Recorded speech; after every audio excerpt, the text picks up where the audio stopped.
We now have the esteemed pleasure of being joined by Mike DeCourcy of the Sporting News and Fox Sports, where he does a lot of bracketology for them, recording this Tuesday afternoon before Syracuse takes on Florida State tonight. Mike, how are you? I'm doing very well, gentlemen. How are you? Doing good. It's great to have you on the show here. So, just starting things super broadly off the top, when did you really fall in love with college basketball and covering the game? Well, it's interesting that question would come up this week because a week ago I wrote a piece about the 50th anniversary of Notre Dame ending UCLA's 88 game winning streak. It was a dramatic shot by a young man from Pittsburgh named Dwight Clay, a 20-footer. It wasn't a buzzer beater. UCLA still had multiple shots at the goal, and that was ultra dramatic because they literally had 3-point black shots and missed them all. And I wrote about that, and that I was a huge sports nut when I was a kid. It was really something that I was never a great athlete, but I loved to play, but I was always really into following sports, and it became apparent to me when I was very young. I think fourth grade that was something that I wanted to do for a living. I remember having a conversation with my dad about coaching, and my dad said, "Well, most of the coaches played." And I'm like, "Okay, so I'll do the other." And that was when it became clear to me. And then I loved all the sports, but I fell in love with basketball probably because of my brother, who was blessed with the height and the athleticism that I was not. He grew to 6 foot. I stopped at 5'8", and he played in high school and then in NAIA at La Roche University. And so following him and his games from the time he was in fifth grade all the way up through his college days really was what cemented my interest in basketball above all. Something that you do that's unique to basketball is the bracketology aspect of it. So kind of how did you get into that and why is it still appealing to you kind of every season looking at who's going to make that NCAA tournament? Well, I was asked. I've been working for the Big Ten Network for since 2010, the 2010 season. So this is my 15th season with BTN, and Fox Sports owns I believe now the slight majority of the company of BTN. So there was kind of a affinity there, and I had done a piece about before I worked for Fox about some things they did with their coverage, and through that got to know the executive producer of Fox College Sports, Jordy Wimmer, and he came to me in the summer of 2019 and asked if I'd be interested in doing the brackets for them, and I was all in favor of it. I have really enjoyed my relationship with Fox. I've now worked with BTN and Fox for a combined 20 years, 15 at one, 5 at the other. And everybody that I've worked with has been wonderful. I mean, never somebody that you work with and say, boy, man, that person, not once. They've all been tremendous, great teammates, great bosses. And so I've been really happy to get the chance to do that. As for the actual process itself, I did back in, I think it was 2006 or 7, when the NCAA first introduced the mock bracket concept. They brought 20 journalists into Indianapolis, and I was one of the ones invited, and showed us how it actually works, what the process is, what the computer programming is, and all of that, what's emphasized. And I did that year, and I think I wrote in the piece that I did for Sporting News that it was like being handed the Dead Sea Scrolls. It's like this, like the whole, like this is how it's done, and it was so fascinating. And then I went back to that for various reasons 3 more times on top of that. So I was pretty in tune with what the committee does. I felt that when they offered me the opportunity because I had the background in that I could give a pretty good approximation of what the committee is trying to accomplish. And then I have the on-air experience now from BTN that when I appear on Fox, I'm comfortable with doing, explaining my thoughts and procedures. So now that we're into, towards the end of January, football is, there's less and less NFL football. College obviously has been over for a couple weeks now. What is this time like for someone that's been writing and working in college basketball for so long? What is the rush of January, February, and then into March like? Well, I love conference play, first of all. I think it's fascinating. I think it's the most underrated aspect of men's college basketball. It's something that I really have, from the time I was a beat writer covering Duquesne, Pitt, Memphis, Cincinnati, until now where I cover the country. I've always enjoyed conference play. I don't enjoy the idea that, okay, football's over, so now the world's going to start paying attention to college hoops. I'm like, there are only football games on the weekends. Like, what are you doing on Wednesday? Are you breaking down game film to get ready for your? No, come on. I mean, watch Kentucky on Tuesday and then watch the Ravens on Saturday. I mean, it's not that hard. I've never understood that concept, but I do think that it is, if it does open the doors for more fans. I've always been like, if you want to come in November, we're there for you. If you want to come in after college football's over, do it. If you want to come in whenever if you want to just come in for March, that's cool too. The door is open, and it's always better with more people inside. As Ethan just mentioned, getting towards the end of January, looking at, this season specifically, what have been your main takeaways from the teams, in the top 25 that are in contention to make the brackets, and just the college basketball season kind of as a whole so far?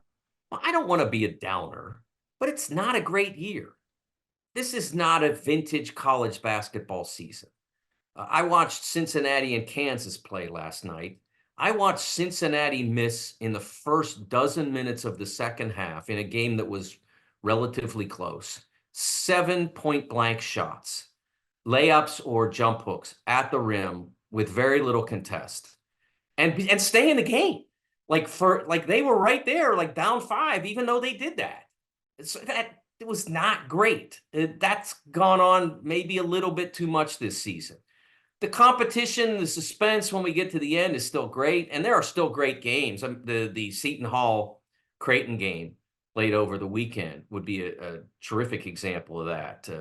Both teams scored over 90, I believe. I know it took 3 overtimes to get there, but still, and what Kentucky's doing offensively is a beautiful thing, and what they're doing defensively is allowing other teams to play beautifully as well. So those are fun. But if you look at the mock drafts, and they're not ironclad or gospel or whatever, but they give you an idea of what kind of talent there is in Division I basketball this year. The mock drafts, it's like 4 of the first 5 players are either international or G League. That just shouldn't, that shouldn't be, but I guess you're going to get some down classes from time to time, and I think that's where we are. We do have, however, the flip side of this, we do have an all-time great college player in our midst. Zach Edey is absolutely one of the college greats.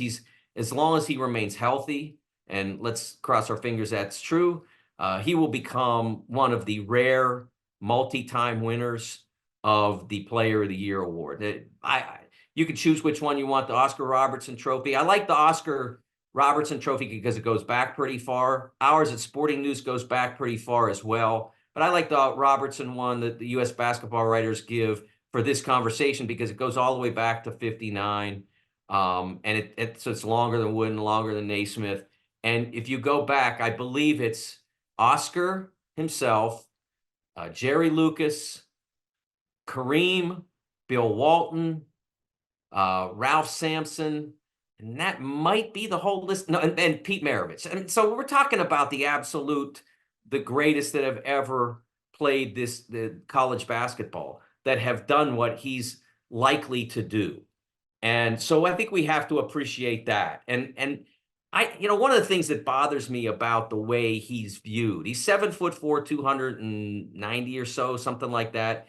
People think he's 7'4". Well, like there are guys in college basketball who are taller than him and aren't like stick figures or or awkward or whatever. I mean, like if they put into it what Zach did, they might have been either close to Zach or at Zach's level, but they didn't.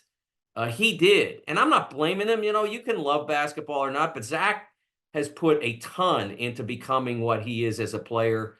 The mock drafts are now suggesting that he will be a top half of the first round draft choice, which is in direct contradiction to what everybody thought when the season began. So I give him a ton of credit for what he's been able to do with his game and what he shares with us each time Purdue takes the floor. Funny you mentioned that there are other players that are 7'4", because Syracuse Naheem McLeod is 7'4", and he's definitely not producing to the extent that Zach Edey is. But obviously, Naheem McLeod, a transfer, Zach Edey, someone who stayed with the Purdue program a long time. Do you think that the transfer portal and how prevalent it is in college basketball right now is kind of making the early season in college basketball a little bit harder to watch in a sense, because these teams with a lot of transfers have to get used to each other in the early parts of the season? You know, honestly, Jordan, I think that's become kind of an excuse because college basketball teams are never the same from year to year. You could return your 7-player rotation and not be the same because this guy got a girlfriend and that person is thinking about business school and not college hoops, or maybe this person's thinking about where he's going to land in the draft, and so he's thinking he needs more shots. I mean, all kinds of stuff changes from year to year. So your job is always to go into the next season with what you have, go through preseason practice, and you get more preseason practice now than you ever did. They didn't used to let you have 5 guys on the floor at the same time. Even 20 years ago, you couldn't have 5 guys in the gym. You could only have 2 at a time. They didn't want you to look like a team. Now it's, go ahead. Just don't overdo it. And most coaches don't want to overdo it because they want their players to be sharp when they get to the year. So I think that the idea that the preseason is different, I think it's overblown. Teams relied on freshmen before, maybe more. Now they rely on transfers more. It's still new players that have to be adjusting to the new coach. And we see coaches change jobs, and therefore they have to be introduced to a whole new group of players and introduce their systems and all of that. That's been going on for, the coaching carousel has consumed basically 1/5 or so of the coaches on average from year to year. So they've been dealing with that forever. So I don't really buy the idea that you can't pay all that much attention to November because everybody's new. Well, it's always been that way. Speaking of conferences and early season, feels like the Big Ten and the Big 12 have kind of separated themselves this year. I think it was 8 Big 12 teams in the top 25 last week, and then still 7 this week, despite all of these teams playing each other, beating each other, moving up and down the rankings. I know how familiar you are with the Big Ten. But when it comes to those 2 leagues, are they a clear cut above the rest right now when you look at the whole landscape of the country? I think the Big 12 is probably here at a clear number 1. I think the Big 10 is number 2, but there's a bit of distance in between there, and it's closer to number 3, which would be the SEC. The SEC probably has the teams has more teams that are significant. They probably go a little bit deeper with those. And then the Big Ten probably goes a little bit deeper with teams that are quality. When you get down to 8 or 9 or 10 in their league, it's probably a little bit tougher test than it might be in the SEC. I'm not sure I'd have the numbers exactly right, but somewhere down when you start getting toward the double digits, it's probably a tougher ride in the Big Ten than it is in the SEC. But they're both pretty close to one another. I think that people get upset by the fact that November and December define what you are as a conference. But that's the reality is that's the only way to do it. I mean, it wouldn't be if teams like integrated more non-conference games in January and February. But what you do out of conference still defines what your conference is. What I always try to use as an example, as a metaphor, is it's like your non-conference performance establishes the value of your currency. It's like in a currency market. So a dollar's worth this and a euro is worth that, et cetera. Well, a Big Ten win becomes worth such and such because of what they do in the non-conference games, and the same with Big 12 and everybody else. And if you don't win those games, then your currency isn't as valued. And that's something that I know ACC fans complain about. I know ACC coaches complained about a year ago. Jeff Capel talked about that when Pitt was sort of on the bubble, even though they were playing very well in the league and almost had a chance to win the ACC regular season when they went down to Miami. I think it goes to, if you've got a Notre Dame playing not very well, and you've got a Georgia Tech not playing very well, and you've got a Louisville not playing very well, if you beat those teams in conference, it doesn't mean as much. It's just reality. Yeah, you talk about the appearance of the ACC. Only 4 teams in your latest bracketology, 2 in the top 25. Syracuse, one of those teams that's trying to rise as the conference kind of season goes along. They haven't had that bad loss, but they haven't had really a defining good win. How much does that conference, being in the ACC and the rest of their schedule, does it give them a realistic shot to getting to the tournament? Well, I think it exists, but the problem is that their opportunities are so specific. You have to win the games against Florida State and NC State and Boston College. They're not going to do a lot for you. They will help beef up your record so that if you win those games and others out there lose, then you might be the beneficiary of that. Of you're still standing while the old joke about you used to see in cartoons where, do we have any volunteers? And then one person would move and the other line would all step back, kind of like that. Those games help you do that. But the games that can really help them, Wake, Clemson, certainly Carolina, and then Clemson on the road. I mean, the rest of it doesn't do a ton for you. So the opportunities are very limited. Maybe at NC State does something, but the Wolfpack haven't done enough to be relevant themselves. They had an opportunity, a window probably a week ago, 2 weeks ago, and it didn't go through when they had the Heels on their home floor. They got smoked. So they didn't get that done. So the opportunities for Syracuse to establish themselves as a worthy NCAA tournament team are limited. That puts the pressure on them to then excel at a really high level so that their metrics are better, their record is attractive, and they become a choice between, okay, this team doesn't have a lot of great wins, but they didn't lose often, or this team has a few good wins, but they got a lot of L's, and at least you're in the picture then. Yeah, speaking of Carolina, I mean, I got the chance to see them a week and a half ago, in person. That is a team that even with the ACC as the state of it is, I think it's pretty clear that North Carolina is one of the best teams in the country. The way they defend, the way they shoot the ball, definitely a team you would say could be in the race for a national title. I think the argument with the ACC the past 2 years or 3 years, however long you want to go back, maybe even back to 2019 when they had obviously 3 number 1 seeds and Virginia wins the title is, regular seasons have been down, but in 2022, Duke and North Carolina both make the Final Four.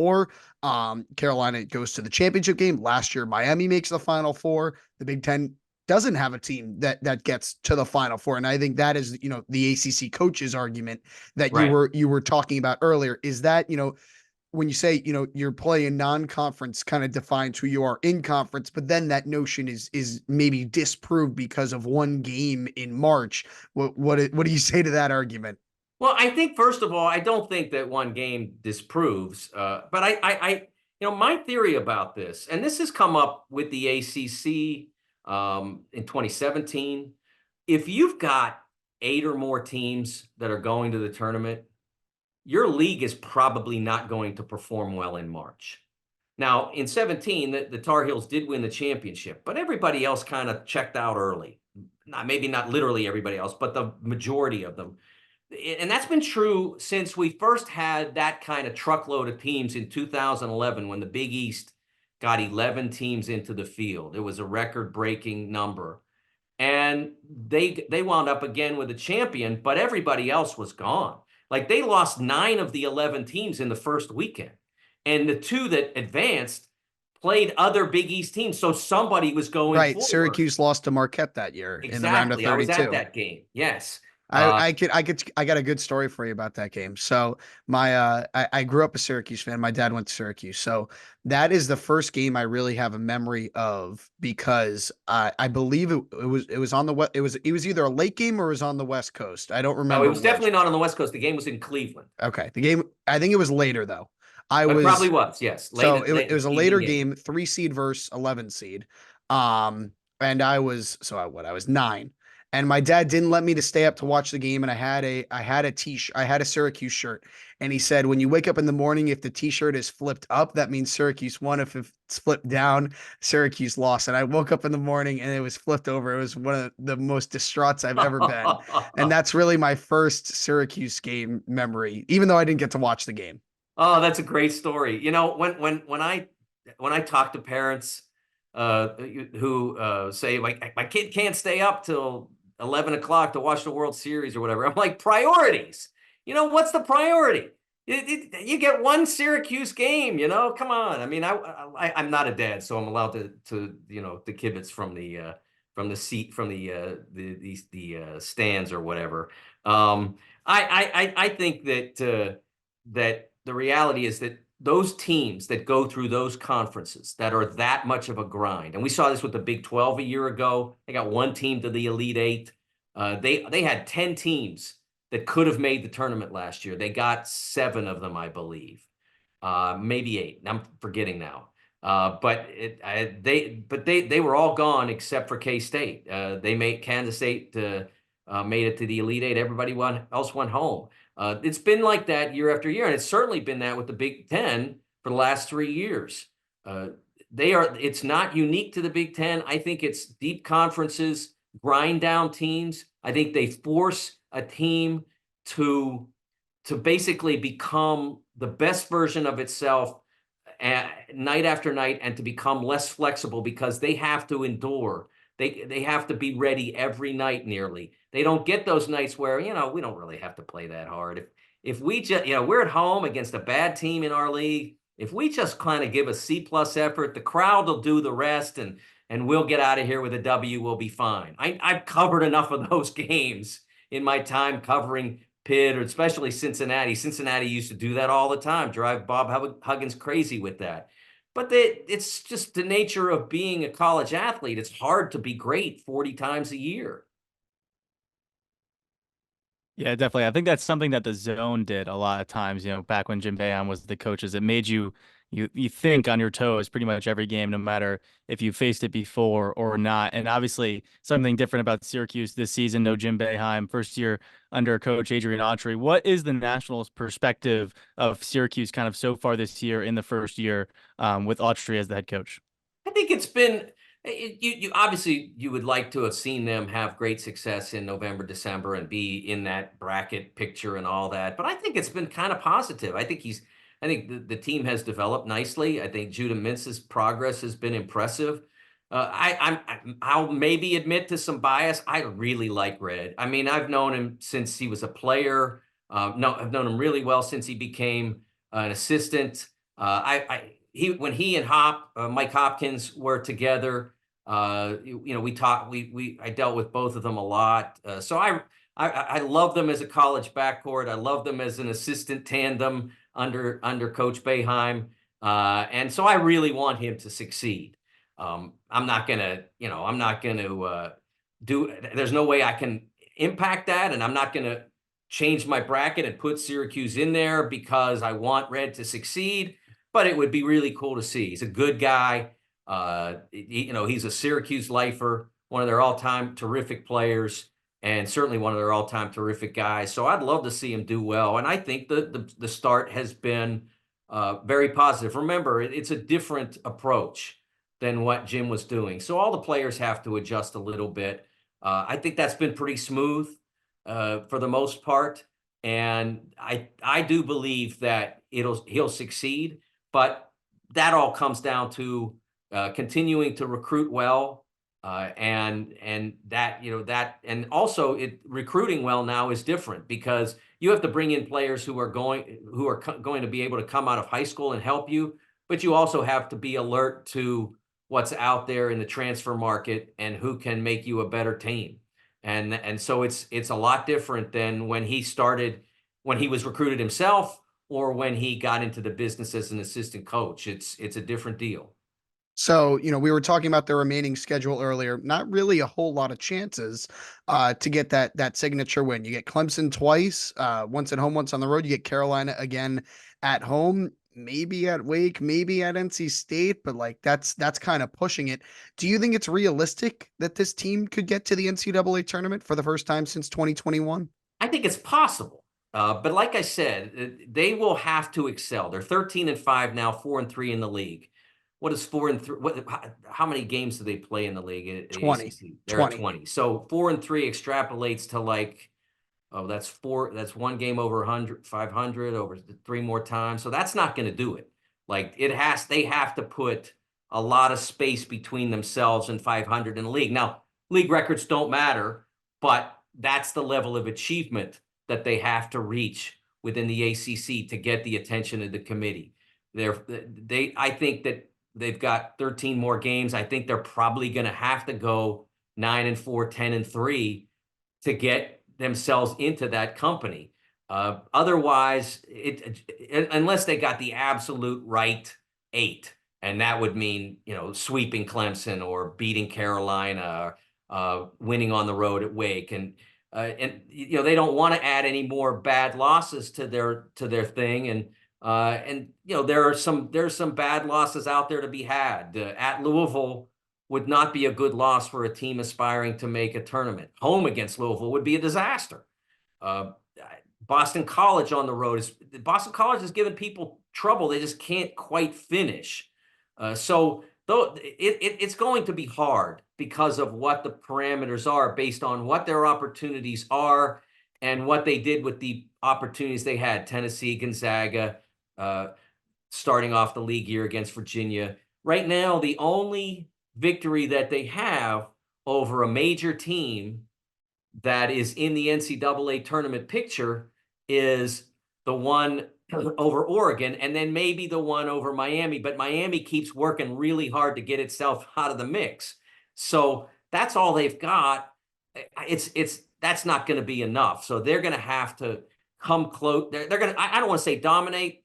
Dominate's a strong word. Carolina is going to dominate, but they need to be excellent to be in the picture when we get to Selection Sunday. Yeah, it's unfortunate the Virginia game fell where it did. Just caught the Cavaliers at the absolute wrong time when that was a team that was pushing top 25 and now is a team not even really in the picture for the field at this point. I got one more thing for you, Mike. So I was reading your Carmelo Anthony column from May earlier today. I thought it was really interesting just how, looking back 20 years later from when Syracuse won the national title, I guess, what are your Carmelo 2003 Syracuse memories, and what was the inspiration for that column?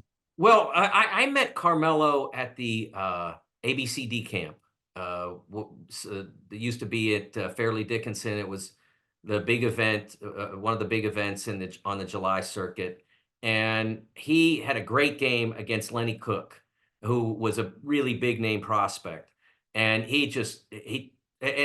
LeBron, Carmelo was very respected, highly respected, but he didn't have that rep, not to that level, not top 5 at that stage. And he just took apart Lenny Cook that day. And so I talked to him after the game, just me and him, and he was great.